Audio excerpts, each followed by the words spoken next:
ಭಕ್ತಿ ಮೂಮೆಂಟ್ ಅಂತ ಹಿಸ್ಟ್ರಿ ಓದಿದಾಗ ಕರೆದುಕೊಂಡ್ವಿ. 800 ವರ್ಷಗಳಿಗೊಮ್ಮೆ ಈ ತರಹ ಒಂದು ಭಕ್ತಿ ಮೂಮೆಂಟ್ ಅನ್ನೋದು ಬರುತ್ತೆ. ದೇವಾಲಯಗಳು ಇದಕ್ಕೆಲ್ಲ ಮೀರಿ ನಿಂತಿವೆ ಅನ್ನೋದು ನಮಗೆ ಗೊತ್ತಾಗುತ್ತೆ. ಆ ಒಂದು ಕಾಲಚಕ್ರ ಸುಮಾರು 800 ವರ್ಷಗಳಲ್ಲಿ ನಮಗೆ ತೋರಿಸ್ತಾ ಬರ್ತಾ ಇದೆ. ದೇವಾಲಯಗಳನ್ನ ಯಾಕೆ ನಿರ್ಮಿಸಿದರು? ಯಾವ ದೇವಾಲಯಕ್ಕೂ ಬಾಗಿಲಿರಲಿಲ್ಲ. ದೇವಾಲಯಗಳಿಗೆ ಬಾಗಿಲಿಲ್ಲ ಅಂದರೆ ಏನನ್ನು ಸೂಚಿಸ್ಬೋದು? ಇಷ್ಟೇ ಕಂಡು ಬಿಡಬೇಕು ಅನ್ನೋದು ಯಾರಿಗೆ ಗೊತ್ತಾಗಿತ್ತು ಅನ್ನೋದು ನನಗೆ ಸ್ವಲ್ಪ ಒಂದು ಸಣ್ಣ ಅನುಮಾನ ಬಂತು. ಸಂಸ್ಕೃತದಲ್ಲಿ ಸಿಕ್ಕಂತಹ ಜ್ಞಾನ ಬೇರೆ ಭಾಷೆಗಳಲ್ಲಿಲ್ಲ ಅಂತ ಘಂಟಾಘೋಷವಾಗಿ ಪ್ರಪಂಚದಾದ್ಯಂತ ಹೇಳಬಹುದಾದಂಥ ಒಂದು ವಾಕ್ಯ. ಎಲ್ಲಿ ಸಂಸ್ಕೃತ ನಶಿಸಿತೋ ಅಲ್ಲಿ ಸಂಸ್ಕೃತಿ ಕೂಡ ನಶಿಸಿತು. ಶೀರ್ಷಿಕೆಯನ್ನು ನೋಡಿದಾಗ ದೇವಾಲಯಗಳು ಅನ್ನೋದು ಒಂದಾಗುತ್ತೆ. ಎರಡನೇದು ವೈಜ್ಞಾನಿಕ ಹಿನ್ನೆಲೆಯಲ್ಲಿ ಅಂತಕ್ಕಂಥದ್ದನ್ನು ಹೇಳಿದ್ದಾರೆ. ಶ್ರೀಯುತ ಹರೀಶ್ ರವರು ಹೇಳುವಾಗ ಒಂದು ವಿಚಾರವನ್ನು ಹೇಳಿದರು. ಎಲ್ಲವನ್ನ ಆ ವಿಜ್ಞಾನದ ಅಳತೆಗೋಲು, ವೈಜ್ಞಾನಿಕವಾಗಿರ್ತಕ್ಕಂಥ ಅಳತೆಗೋಲಲ್ಲಿ ನೋಡಬೇಕಾ ಅನ್ನೋದೇ ಮೊದಲನೇ ಪ್ರಶ್ನೆ. ಬೇಕಾಗಿಲ್ಲ ಅನ್ನೋದು ಮೊದಲನೇ ಉತ್ತರ. ನನ್ನ ನಂಬಿಕೆ ನನಗೆ, ನಿನ್ನ ನಂಬಿಕೆ ನಿನಗೆ, ಮುಗೀತು ಅಲ್ಲಿಗೆ. ಆದರೆ ಒಂದು ಕಾಲಘಟ್ಟದಲ್ಲಿ ಪ್ರತಿಯೊಂದನ್ನು ಕೂಡ ಧರ್ಮದ ಆಧಾರದಲ್ಲಿ ಹೇಳ್ತಕ್ಕಂಥ ಮೂಮೆಂಟ್ ಇಲ್ಲಿ ಬಂತು. ಅದಕ್ಕೆ ನಾವು ಭಕ್ತಿ ಮೂಮೆಂಟ್ ಅಂತ ಹಿಸ್ಟ್ರಿ ಓದಿದಾಗ ಕರೆದುಕೊಂಡ್ವಿ. ಸ್ವಲ್ಪ ಒಂಚೂರು ಹಿನ್ನೆಲೆ ನೋಡ್ತಾ ಹೋದರೆ ನನಗೆ ಅನಿಸಿದ್ದು 800 ವರ್ಷಗಳಿಗೊಮ್ಮೆ ಈ ತರಹ ಒಂದು ಭಕ್ತಿ ಮೂಮೆಂಟ್ ಅನ್ನೋದು ಬರುತ್ತೆ. ಶಂಕರಾಚಾರ್ಯರು ಇರ್ಬೋದು, ಬುದ್ಧಾವತಾರ ಆಗಿದೆ ಅನ್ನೋ ಸಮಯದಿಂದ ತೆಗೆದುಕೊಂಡ್ರೆ, ಆನಂತರ ಸಂದರ್ಭದಲ್ಲಿ ಬಂದಂಥ ಆಚಾರ್ಯ ತ್ರಯರಾಗಿರ್ಬೋದು, ಅದಕ್ಕೂ ಪೂರ್ವದಲ್ಲಿ 800 ತೆಗೆದುಕೊಳ್ತಕ್ಕಂಥದ್ದು, ಆ ನಂತರ ತೆಗೆದುಕೊಂಡಂಥ 800ರಲ್ಲಿ ಬಸವಣ್ಣವ್ರು ಬಂದಂಥ ಕ್ರಾಂತಿ ಇತ್ಯಾದಿಗಳನ್ನೆಲ್ಲ ನೋಡ್ತಾ ಹೋಯಿತು ಅಂತಂದರೆ ಆ ಒಂದು ಕಾಲಚಕ್ರ ಸುಮಾರು 800 ವರ್ಷಗಳಲ್ಲಿ ನಮಗೆ ತೋರಿಸ್ತಾ ಬರ್ತಾ ಇದೆ. ಈ ಹಿನ್ನೆಲೆಯಲ್ಲಿ ಕೆಲವರು ಕೆಲಸ ಮಾಡ್ತಾ ಇದ್ದಾರೆ. ನಾನು ಕೂಡ ಅದರಲ್ಲಿ ಸ್ವಲ್ಪ ನನ್ನ ಕೈಲಾದಷ್ಟದಂಥ ಒಂದು ಸಹಾಯವನ್ನು ಅವ್ರಿಗೆ ಕೊಟ್ಟಿದ್ದೇನೆ. ಅದು ಹೇಗೋ ಇರಲಿ. ದೇವಾಲಯಗಳು ಇದಕ್ಕೆಲ್ಲ ಮೀರಿ ನಿಂತಿವೆ ಅನ್ನೋದು ನಮಗೆ ಗೊತ್ತಾಗುತ್ತೆ ನಾವು ಇತಿಹಾಸವನ್ನು ನೋಡಿದಾಗ. ಚೋಳರಾಗಿರಬಹುದು, ರಾಷ್ಟ್ರಕೂಟರಾಗಿರಬಹುದು, ಹೀಗೆ ಬಂದಂಥ ರಾಜರುಗಳು ದೇವಾಲಯಗಳನ್ನ ಯಾಕೆ ನಿರ್ಮಿಸಿದರು ಅನ್ನೋದನ್ನು ನಮಗೆ ಗೊತ್ತಾಗುತ್ತೆ. ಈಗ ಕೂಡ ನೀವು ತಿರುಪತಿನಲ್ಲಿ ವಾಪಸ್ ಬರುವಾಗ ನೋಡಿದ್ರೆ ಕೃಷ್ಣದೇವರಾಯನ ಒಂದು ಕಂಚಿನ ಪ್ರತಿಮೆ ಇದೆ. ಅಲ್ಲಿ ಅವನ 2 ರಾಣಿಯರು ಹೀಗಿದ್ದರು ಅಂತ ಕಂಚಿನ ಪ್ರತಿಮೆಯನ್ನು ಇಟ್ಟಿದ್ದಾರೆ. ಸ್ವಲ್ಪ ಇನ್ನೂ ಹಿಂದಕ್ಕೆ ಹೋಗಿ ನೋಡಿದ್ರೆ ಯಾವ ದೇವಾಲಯಕ್ಕೂ ಬಾಗಿಲಿರಲಿಲ್ಲ. ಇನ್ವೇಷನ್ ಆಗೋ ಹೊತ್ತಿಗೆ ನಾವು ಬಾಗಿಲನ್ನ ಹಾಕ್ಕೊಂಡ್ವಿ. ತಾವು ನೋಡಿದ್ರೆ ಗೊತ್ತಾಗುತ್ತೆ ಅಲ್ಲಿ ಬಾಗಿಲಿಗೆ ಅವಕಾಶಗಳು ಇರಲಿಲ್ಲ. ಏನನ್ನು ಸೂಚಿಸಬಹುದು? ದೇವಾಲಯಗಳಿಗೆ ಬಾಗಿಲಿಲ್ಲ ಅಂದರೆ ಏನನ್ನು ಸೂಚಿಸಬಹುದು? ಈ ಪ್ರಶ್ನೆ ನನಗೆ ನಾನೇ ಹಾಕ್ಕೊಂಡೆ. ವೈಜ್ಞಾನಿಕ ಹಿನ್ನೆಲೆ ಅಂತ ಇದೆಯಲ್ಲ, ಆ ದೃಷ್ಟಿಯಿಂದ ಬಾಗಿಲು ಹಾಕೊಂಡ್ಬಿಟ್ರೆ ಅದನ್ನು ದೇವಾಲಯ ಅಂತ ಯಾಕೆ ಕರಿಬೇಕು ಅಂತ ಇದು ನನಗೆ ಕಾಡಿದ್ದ ಪ್ರಶ್ನೆ. ಅಂದರೆ ಮುಕ್ತ ಅವಕಾಶ ಅನ್ನೋದನ್ನು ನಮಗೆ ದೇವಾಲಯಗಳು ತೋರಿಸ್ತಾ ಇದ್ವು. ಮತ್ತು ನೀವು ಆಗ ನೋಡ್ತಾ ಬಂದರೆ ಮಹಾದ್ವಾರ, ನಂತರ ಮಂಟಪಗಳು, ಆ ಮಂಟಪಗಳನ್ನು ದಾಟಿ ನಾವು ಹೋಗುವಾಗ ಗರ್ಭಗುಡಿಗೆ ಬರ್ತಾ ಹೋಗ್ತಾ ಇದ್ದಂಗೆ ಆ ವಿಶಾಲವಾಗಿರ್ತಕ್ಕಂಥ ಮಹಾದ್ವಾರ ಸಣ್ಣದಾಗಿ ಆಗ್ತಾ ಬರೆದು ಬಂದು ಗರ್ಭಗುಡಿಗೆ ನಿಲ್ತ್ಕೊಳ್ಳುತ್ತೆ. ಗರ್ಭಗುಡಿಗೆ ಒಂದೇ ಬಾಗಿಲಿರುತ್ತೆ. ಹೋಗುವಾಗ ಬಲಗಡೆ ಸೈಡ್ನಲ್ಲಿ ತೆಗಿರ್ತಕ್ಕಂಥದ್ದು ನೀವೆಲ್ಲ ನೋಡಿರ್ತೀರಿ. ಯಾರಿಗೆ ಇದರ ಬಗ್ಗೆ ಗೊತ್ತಿಲ್ಲದೆ ಇದ್ದರೂ ಕೂಡ ವೈಕುಂಠ ಏಕಾದಶಿ ದಿನ ಅಂತೂ ಗೊತ್ತೇ ಇರುತ್ತೆ ನಾವು ಬಲಗಡೆಯಿಂದ ಹೋಗೋದು ಅಂತ. ಇದನ್ನು ನೀವು ನೋಡಿದಾಗ ವೈಜ್ಞಾನಿಕ ಹಿನ್ನೆಲೆಯಲ್ಲಿ ಎನರ್ಜಿ ಫೋಕಸಿಂಗ್ ಅಂತ ಕಾಣುತ್ತೆ. ಇದನ್ನು ನಾನು ನನ್ನ ಕೆಲವು ಸ್ನೇಹಿತರು ವಿಜ್ಞಾನದಲ್ಲಿ ಚೆನ್ನಾಗಿ ಪರಿಣಿತರಿರೋರ ಹತ್ರನೂ ಕೂಡ ಚರ್ಚೆ ಮಾಡಿ ತಿಳ್ಕೊಂಡೆ. ಈ ಪುಸ್ತಕದಕ್ಕೆ ಸಂಬಂಧಪಟ್ಟಾಗೆ ಎನರ್ಜಿ ಫ್ಲೋ ಅಂತ ಅವರಂದರು, ನೀನೇನೋ ಹೇಳ್ತೀಯಪ್ಪ, but how to establish it ಅಂತ. ನಾನಂದೆ ಒಂದು ಪುಸ್ತಕ ಇದೆ, ಅದನ್ನು ಕಳಿಸ್ಕೊಡ್ತೀನಿ, ಯೋಚನೆ ಮಾಡಿ ನೋಡು, ಆಮೇಲೆ ಏನಾದ್ರು ಅದಕ್ಕೆ ಸಿಗ್ಬೋದಾ ಅಂತ. ನನ್ನ ಸ್ನೇಹಿತ, ನನ್ನ ಕ್ಲಾಸ್ಮೇಟು, ಸ್ವಲ್ಪ ಅನುಕೂಲಕರವಾಗಿರ್ತಕ್ಕಂಥವ್ರು, ವಿಜ್ಞಾನದಲ್ಲಿ ಸ್ವಲ್ಪ ಶ್ರೇಷ್ಠತೆಯನ್ನು ಸಾಧಿಸಿರ್ತಕ್ಕಂಥವ್ರು, ಅದಕ್ಕೆ ಹೇಳಿಟ್ಟಿದ್ದೀನಿ. ಮುಂದೆ ಯಾವುದಾದ್ರು ಪ್ರಸಂಗ ಬಂದಾಗ ಅದರಲ್ಲಿ ಸಿಗ್ತಕ್ಕಂಥ ಫಲಿತಾಂಶವನ್ನು ತಮ್ಮೊಂದಿಗೆ ಹಂಚ್ಕೊಳ್ಳೋಕ್ಕೆ ಉತ್ಸುಕನಾಗಿದ್ದೇನೆ, ಹಾಗೆ ಲೇಖಕರ ಜೊತೆಗೂ ಕೂಡ. ಹೇಗೂ ಇರಲಿ, ಮೊದಲನೇದು ಏನು ಕಂಡ್ವಿ ನಾವು? ಬಾಗಿಲಿಲ್ಲ ಅಂತ ಅನ್ನೋದನ್ನು ನೋಡಿದ್ವಿ ನಾವು. ಮಹಾದ್ವಾರ ದೊಡ್ಡದಾಗಿರುತ್ತೆ, ಗರ್ಭಗುಡಿಗೆ ಬರ್ತಾ ಬರ್ತಾ ಬರ್ತಾ ಅದು ಚಿಕ್ಕದಾಗುತ್ತೆ ಅಂತ. ಅದರ ಅರ್ಥ ಏನಾಗುತ್ತೆ ಅಂತಂದರೆ ಎನರ್ಜಿ, ವೈಡ್ ಎನರ್ಜಿ ಇದ್ದಿದ್ದು ಫೋಕಸ್ ಆಗ್ತಾ ಬಂದು ಸ್ಯಾಂಕ್ಟೋರಿಯಮ್ನಲ್ಲಿ ನಿಲ್ಲುತ್ತೆ ಅನ್ನೋದು ನಮಗೆ ಗೊತ್ತಾಗುತ್ತೆ. ಇದನ್ನು ನಾವು ವೈಜ್ಞಾನಿಕವಾಗಿ ಎಲ್ಲಿ ಕಂಡುಕೊಂಡ್ವಿ ಅಂದರೆ ಗವಿಪುರಂ ಗುಟ್ಟಳ್ಳಿ ಹೇಳಿದ್ರು, ಮೊದಲನೇ ಲೇಖನವೇ ಅದರ ಮೇಲಿದೆ. ಅಂದರೆ ಫೋಕಸಿಂಗ್ ಅಂತ. ಅದರಲ್ಲಿ 2 ಚಿತ್ರವನ್ನು ಕೊಟ್ಟಿದ್ದಾರೆ, ಹರೀಶ್ ಅವರು ಅದನ್ನು ಹೇಳಿದ್ರು. ಆದರೆ ಎಲ್ಲವನ್ನು ಕೂಡ ಹೇಳೋಕ್ಕಾಗಲ್ಲ, ಪರದೆ ಮೇಲೆ ನೋಡಿ ಆನಂದಿಸಿ ಅಂತ ಪುಸ್ತಕ ತೆಗೆದು ಓದಬೇಕು ಅಂತ. ಈ ಒಂದು ಏನು ಮಂಟಪ ಇವತ್ತು ನಮಗೆ ಕಾಣಕ್ಕೆ ಸಿಕ್ಕುತ್ತೆ, ಆ ಮಂಟಪ ಒಂದು ಕಾಲಘಟ್ಟದಲ್ಲಿ ಇರಲಿಲ್ಲ ಅಂತ ಪ್ರತಿಪಾದನೆ ಆಗಿ ಅದಕ್ಕೆ ಬೇಕಾಗಿರ್ತಕ್ಕಂಥ ಆಗಿನ ಲೇಖಕರು ತೆಗೆದಿರ್ತಕ್ಕಂಥ ಒಂದು ಚಿತ್ರವನ್ನು ತೋರಿಸಿ, ಮುಂದೆ ಆ ಮಂಟಪವನ್ನು ಕಟ್ಟಿದಾಗ ಈ ಬೆಳಕಿನ ಕಿರಣಗಳು ಪುನಃ ಆ ಈಶ್ವರನ ಲಿಂಗದ ಮೇಲೆ ಬೀಳ್ತಕ್ಕಂಥದ್ದನ್ನು ಉಳಿಸ್ಕೊಳ್ಳೋದಕ್ಕೋಸ್ಕರ ಒಂದು ಕಂಡಿಯನ್ನು ಕೂಡ ಮಾಡಿದ್ದಾರೆ. ಆ ಕಂಡಿಯನ್ನು ಮಾಡಿರೋದನ್ನು ಲೇಖಕರು ಕೂಡ ಬಹಳ ವಿಶೇಷವಾಗಿ ಅದನ್ನು ಪ್ರಶಂಸಿಸಿದ್ದಾರೆ. ಇಷ್ಟೇ ಕಂಡಿ ಬಿಡಬೇಕು ಅನ್ನೋದು ಯಾರಿಗೆ ಗೊತ್ತಾಗಿತ್ತು ಅನ್ನೋದು ನನಗೆ ಸ್ವಲ್ಪ ಒಂದು ಸಣ್ಣ ಅನುಮಾನ ಬಂತು. ಮುಂದಿನ ಸರ್ತಿ ಹೋದಾಗ ಅದನ್ನು ನಾನು ಖಂಡಿತವಾಗಿ ಆ ಕಂಡಿನ ಇನ್ನೊಂದು ಸರ್ತಿ ನೋಡಿ ಇಷ್ಟೇ ಯಾಕೆ ಅಂತಂದರೆ ಅಷ್ಟೊತ್ತಿಗಾಗಲೇ ಅವರಿಗೆ ಇಷ್ಟೇ ಬರೋದು ಅನ್ನೋದು ಗೊತ್ತಾಗಿರೋ ಕಲ್ಪನೆ ಇತ್ತು ಅನ್ನೋದು ಒಂದು ಗೊತ್ತಾಗುತ್ತೆ. ಹೀಗೆ ಹಲವು ವಿಚಾರಗಳು ಬರುತ್ತೆ. ದೇವಾಲಯ ಹೇಗಿರಬೇಕು ಅನ್ನೋದರ ವಿಚಾರಣೆಗಳು ಬಂತು. ಶಿಲ್ಪಶಾಸ್ತ್ರದ ಬಗ್ಗೆ ಅರಿವಿರ್ತಕ್ಕಂಥದ್ದನ್ನು ನೋಡಿದ್ರು. ತಮಗೆಲ್ಲ ಒಂದು ಮಾಹಿತಿ ಹೇಳ್ತೀನಿ. ಸೆಕೆಂಡ್ ವರ್ಲ್ಡ್ ವಾರ್ ಸಮಯದಲ್ಲಿ ಇಂಗ್ಲೆಂಡ್ನಿಂದ ಒಬ್ಬ ಅಧಿಕಾರಿ ಬೆಂಗಳೂರಿನ ಜಾಲಹಳ್ಳಿಗೆ ಬರ್ತಾರೆ. ಆತನ ಹೆಸರು ಜಾನ್ ಡಂಕನ್ ಡೆರೆಟ್ ಅಂತ. ಬಹಳಷ್ಟು ಜನಕ್ಕೆ ಈ ಹೆಸರು ಗೊತ್ತಿಲ್ಲ, ನನಗೂ ಗೊತ್ತಿರಲಿಲ್ಲ ಭಾಳಷ್ಟು ವರ್ಷ. ಆ ಡೆರೆಟ್ ಅಂತಕ್ಕಂಥ ನಮ್ಮ ಜಾಲಹಳ್ಳಿಯಲ್ಲಿ ಇರ್ತಾರೆ. ಆತನಿಗೆ ಮೊದಲನೇದಾಗಿ ಆಸ್ತಮಾ ತೊಂದರೆ ಇರುತ್ತೆ. ಆನಂತರ ಅವರ ತಂದೆ ಕೂಡ ಸೇನೆಯಲ್ಲಿರ್ತಾರೆ. ಏರ್ಫೋರ್ಸ್ ಅಧಿಕಾರಿ ಆದ್ದರಿಂದ ಈತನ್ನು ಸೇಫ್ ಜಾಗ ಅಂತ ಇಲ್ಲಿಗೆ ಕಳಿಸಿರ್ತಾರೆ, ಡೆಪ್ಯೂಟ್ ಮಾಡಿಸಿರ್ತಾರೆ.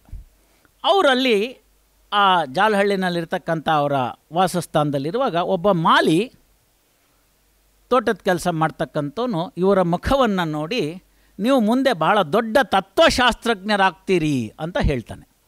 ಅಫ್ಕೋರ್ಸ್ ಅವ್ನಿಗೆ ಇಂಗ್ಲೀಷ್ ಬರೋದಿಲ್ಲ, ಈತನಿಗೆ ಮಾಲಿಗೆ ಇಂಗ್ಲೀಷ್ ಬರೋದಿಲ್ಲ. ಇವನು ಹೇಳ್ತಕ್ಕಂಥದ್ದು ಅವ್ರಿಗೆ ಅರ್ಥ ಆಗಲ್ಲ. ದುಭಾಷಿಗಳ ಸಹಾಯದಿಂದ ತಿಳ್ಕೊತಾನೆ ತತ್ವಶಾಸ್ತ್ರಜ್ಞರಾಗ್ತೀರಿ ಅಂತ. ಬರೀ ಕೇವಲ ಮುಖವನ್ನು ನೋಡಿ ಆತ ಹೇಳ್ತಾನೆ.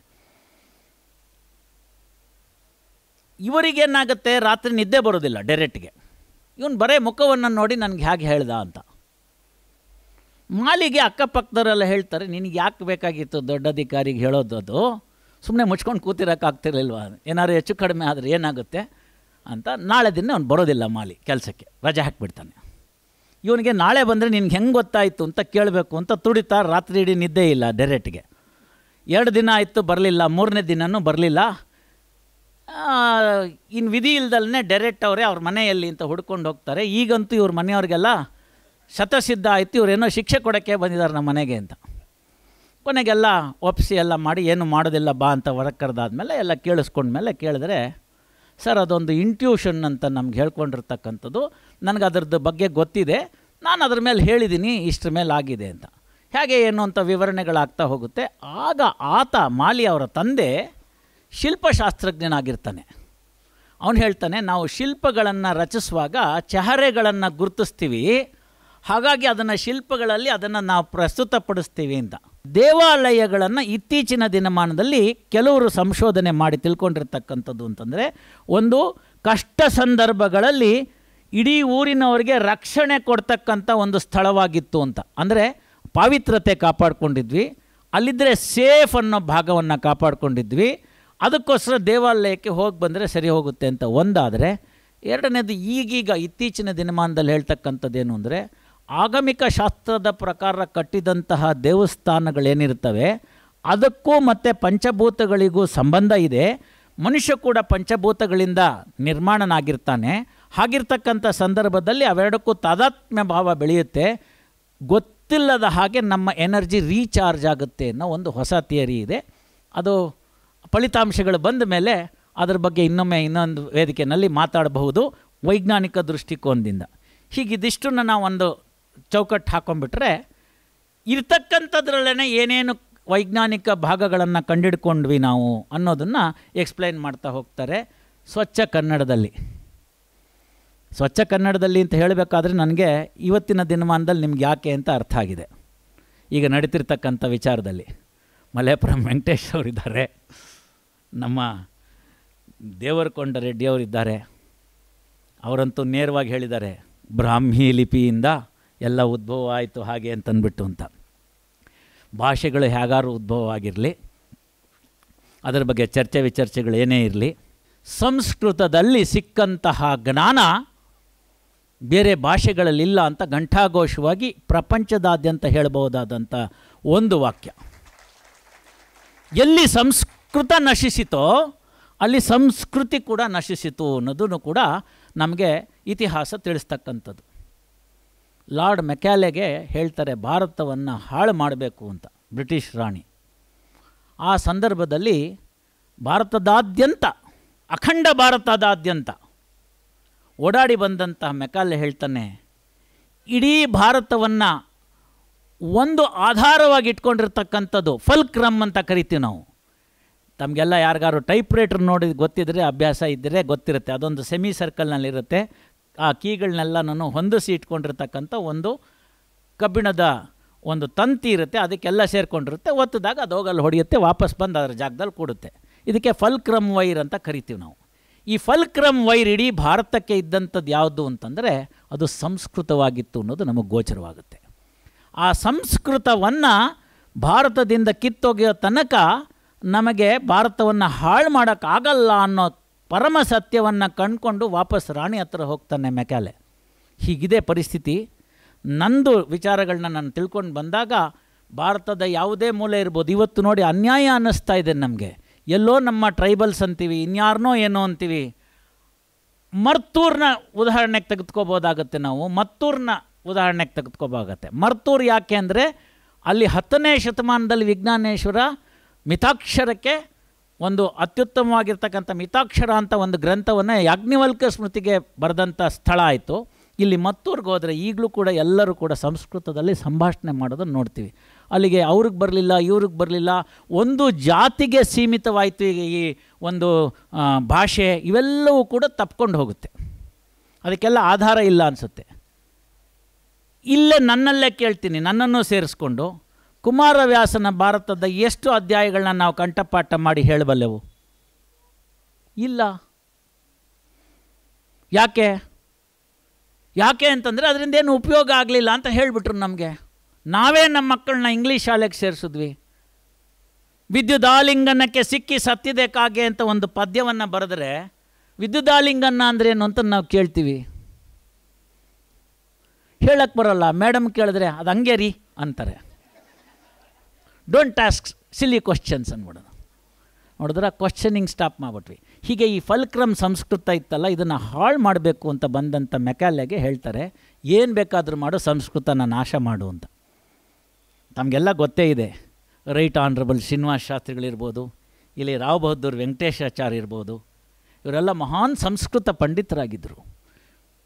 ಪುಕ್ಕಟ್ಟೆ ಶಾಲೆ ನಡೆಸ್ತಾಯಿದ್ರು, ಪುಕ್ಕಟ್ಟೆ ಜ್ಞಾನವನ್ನು ಹಂಚ್ತಕ್ಕಂಥ ಕೆಲಸ ಮಾಡ್ತಾಯಿದ್ರು. ಯಾರು ಬೇಕಾದ್ರೂ ಅವ್ರ ಮನೆಗೆ ಹೋಗ್ಬೋದಾಗಿತ್ತು. ಭಾಳ ತುಂಬ ವರ್ಷದ ಕಥೆಗಳು ಹೇಳ್ತಾ ಇಲ್ಲ ನಾನು, ಗುರುಕುಲದ ವಾಸ ಅಂತ. ಕೇವಲ ಕಳೆದ ಶತಮಾನದಲ್ಲಿ ನಡೆದಂಥ ವಿಚಾರಗಳನ್ನ ಹೇಳ್ತಾ ಇದ್ದೀನಿ ಅಷ್ಟೇ ನಾನು. ಇವರೇನು ಮಾಡಿದ್ರು ಅಂತ ಯಾರ್ಯಾರು ಪ್ರಮುಖವಾಗಿರ್ತಕ್ಕಂಥವ್ರು ಇದ್ದರು ಅವ್ರನ್ನೆಲ್ಲ ಕಂಡುಹಿಡಿದ್ಬಿಟ್ಟು, ಮಹಾರಾಣಿಯವರು ನಿಮ್ಮ ಜ್ಞಾನವನ್ನು, ನಿಮ್ಮ ಸೋಷಿಯಲ್ ಸರ್ವಿಸ್ನೆಲ್ಲ ಒಪ್ಪಿದ್ದಾರೆ, ನಿಮಗೆ ಈ ರೈಟ್ ಆನರಬಲ್ ಅಂತಕ್ಕಂಥ ಹುದ್ದೆಯನ್ನು ಕೊಡ್ತಾ ಇದ್ದಾರೆ, ರಾವ್ ಬಹದ್ದೂರ್ ಅಂತ ಹುದ್ದೆಯನ್ನು ಕೊಡ್ತಾ ಇದ್ದಾರೆ, ನೀವು ಒಪ್ಕೋಬೇಕು ಮಹಾರಾಣಿಯವ್ರು ಒಪ್ಪಿರ್ತಕ್ಕಂಥದ್ದು ಅಂತ ಹೇಳಿ ಹುಡುಕಿ ಅಂಥವ್ರಿಗೆಲ್ಲ ಅದನ್ನು ಕೊಟ್ಬಿಟ್ರು. ಇವ್ರಿಗೂ ಗೊತ್ತಾಗಲಿಲ್ಲ ಅದ್ರ ಹಿನ್ನೆಲೆ ಏನು ಅಂತ. ಒಪ್ಕೊಂಬಿಟ್ರು. 10 ಗಂಟೆಗೆ ನೀವು ಕಚೇರಿಯಲ್ಲಿ ಇರಬೇಕು ಅಂತ ಹೇಳಿದ್ರು. 9:45 ಗಂಟೆಗೆ ಇವತ್ತಿನ ಇನೋವಾ ಕ್ರಿಸ್ಟಾ, ಅವತ್ತಿನ ಸಾರೋಟು ಬಂದು ಮುಂದೆ ನಿಂತುಬಿಡುತ್ತೆ. ಉದ್ದದ ಕೋಟ್ ಕೊಟ್ಟರು. ಮೇಲ್ಗಡೆ ಇರ್ತಕ್ಕಂಥ ಆ ಶಲ್ಯ ಏನಿತ್ತು, ವಲ್ಲಿ ಅಂತ ಕರಿತೀವಿ, ಅದು ಹೋಯಿತು. ಅದರ ಜಾಕೆ ಉದ್ದ. ನನಗೆ ಪ್ಯಾಂಟ್ ಹಾಕೋ ಅಭ್ಯಾಸ ಇಲ್ಲ, ಪರವಾಗಿಲ್ಲ ಕಚ್ಚೆ ಪಂಚೆ ಮೇಲೆ ಕೋಟ್ ಹಾಕ್ಕೊಳ್ಳಿ ನಡೆಯುತ್ತೆ ಅಂತಂದರು. ಕಚ್ಚೆ ಪಂಚೆ ಮೇಲೆ ಕೋಟ್ ಹಾಕ್ಕೊಂಡ್ರು. ಅದರ ಮೇಲ್ಗಡೆಗೆ ನಿಮಗೆ ಸಮಯ ಪಾಲನೆಗೆ ಅಂಥೇಳಿ ಬಂಗಾರದ ಚೈನಲ್ಲಿ ಮಾಡಿಸಿರ್ತಕ್ಕಂಥ ಗಡಿಯಾರ ಕೊಟ್ಟರು. ವೆಂಕಟೇಶಾಚಾರ್ಯ ಧರ್ಮಪತ್ನಿಗಳು, ಅಲ್ಲ 12 ಗಂಟೆಗಲ್ವೇ ನಾವು ದಿನಾಗ್ಲೂ ವೈಷ್ಣದೇವ ಮಾಡ್ತಿದ್ದಿದ್ದು ಅಂದರೆ, ಇಲ್ಲ ನಾಳೆಯಿಂದ 9:30 ಆಗಬೇಕು ಅಂದರು. ಇಡೀ ಬೆಳಗ್ಗಿನ ಏನು ಕೈಂಕರ್ಯಗಳಿತ್ತು ಅದು ಸಡಿಲವಾಯಿತು. ನಂತರದ ಭಾಗಗಳನ್ನ ನೋಡಿದ್ವಿ.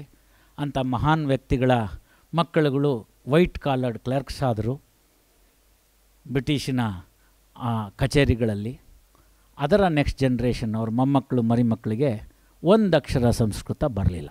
ವಾತ್ಸಾಯನನ ಕಾಮಶಾಸ್ತ್ರವನ್ನು ಏನು ಹೇಳಿದ್ದ ಅದಷ್ಟನ್ನು ನಾವು ಎಲ್ಲದರಲ್ಲಿ ಕಾಣಕ್ಕೆ ಬರ್ತೀವಿ. ಹೆಚ್ಚೇನು, ಕೊನಾರ್ಕಕ್ಕೆ ಹೋದರೆ ನೀವು ಆ ಸೂರ್ಯನ ದೇವಸ್ಥಾನವನ್ನು ನೋಡಿದ್ರೆ 24 ಚಕ್ರಗಳಲ್ಲಿ, ಹಲವಾರು ಚಕ್ರಗಳಲ್ಲಿ 8 ಅರೆಗಳನ್ನು ಅದನ್ನು ಮೆನ್ಷನ್ ಮಾಡಿದ್ದಾರೆ.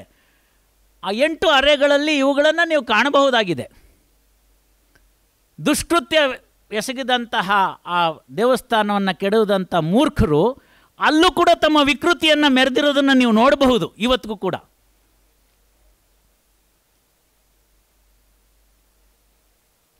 ಯಾವ ಯಾವ ದೇವಸ್ಥಾನವನ್ನು ಹಾಳು ಮಾಡಿದ್ದಾರೆ,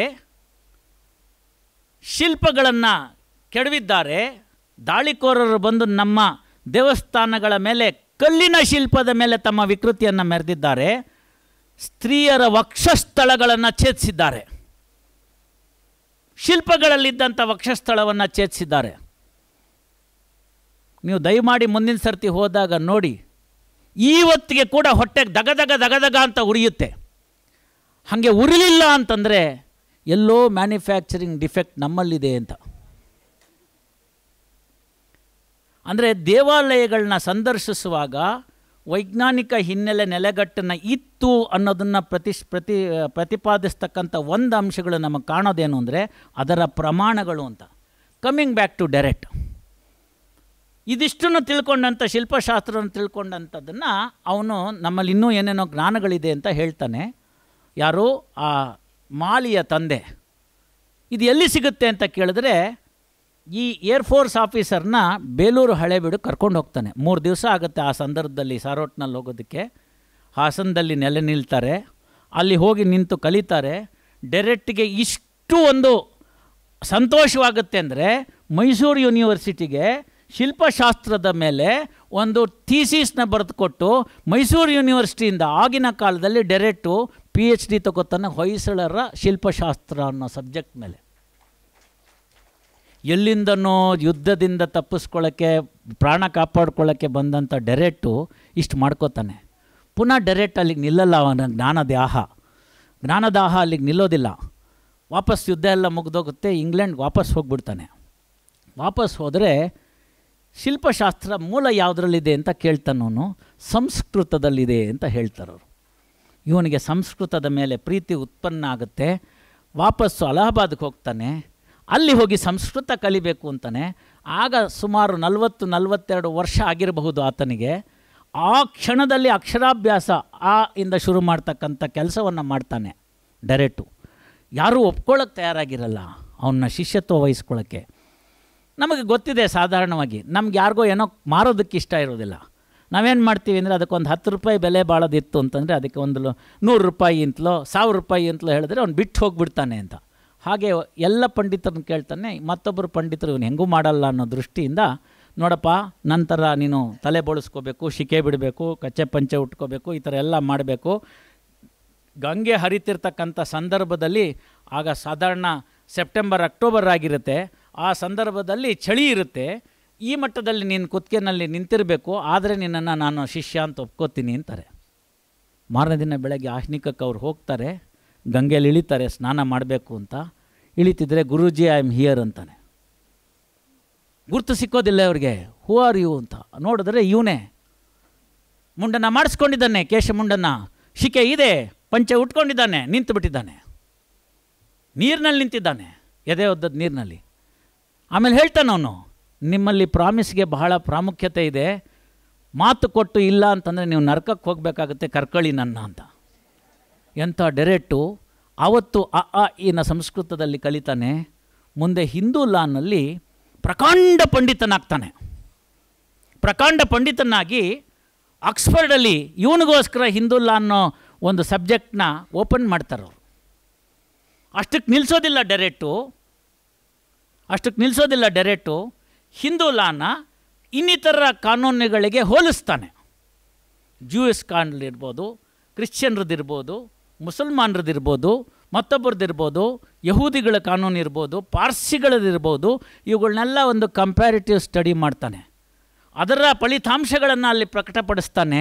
ಆಗ ಕೇವಲ ಹಿಂದೂ ಡಿಪಾರ್ಟ್ಮೆಂಟ್ ಇದ್ದಿದ್ದು ಆಕ್ಸ್ಫರ್ಡ್ನಲ್ಲಿ ಮುಂದಕ್ಕೆ ಹೋಗಿ ಓರಿಯೆಂಟಾಲಜಿನ ಒಂದು ಡಿಪಾರ್ಟ್ಮೆಂಟ್ನ ಆಕ್ಸ್ಫರ್ಡ್ನಲ್ಲಿ ಓಪನ್ ಮಾಡ್ತಾರೆ. ಓನ್ಲಿ ಫಾರ್ ದಿ ಡೈರೆಕ್ಟ್, ಮೂಲ ನಮ್ಮ ಭಾರತ ವರ್ಷ.